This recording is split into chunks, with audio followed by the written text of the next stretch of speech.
Welcome back to Twinges 英会話。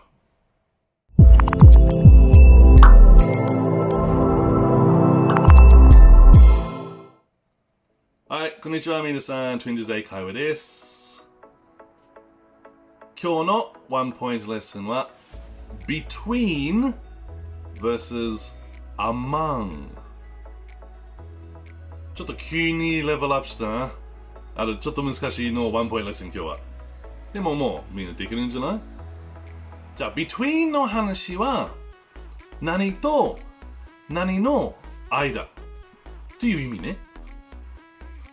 例えば My house is between the beach and the park。 私の家は公園と海は間はある。 I'm standing between my parents in that picture。 私はその写真で親で間に立ってます。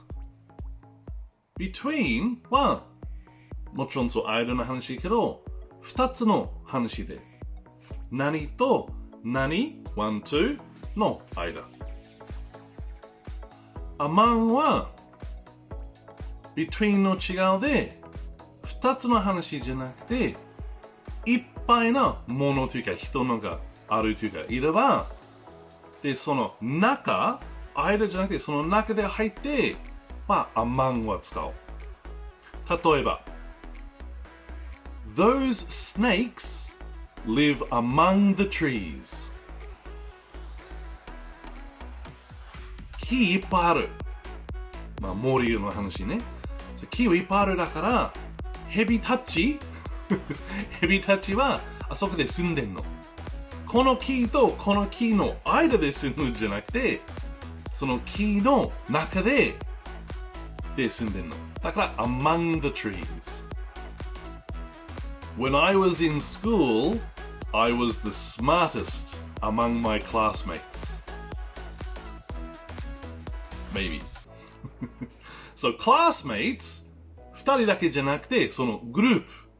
20人、30人でも何でもいいけど、で、じゃなくて、その2、30人の中で、一番のたまり私は。例えばの話ね。だから、among で使わなくちゃ。誰と誰の間じゃなくて、その2、30人の中で、among は使わなくちゃ。もう一回皆さん、between は2つで間。among はグループ、さっきみたいな trees とか classmates の中で among は使わなくちゃ。はい、勉強しましたか？よかったよかった。いつもの話けど、コメントお願いしますね。文法の質問とか、単語の質問とか、違うワンポイントレッスン欲しい、何でもいい、対応も待ってるような、皆さんから。はい、皆さん見てありがとう。Thank you for watching and see you again in the next one. Bye bye.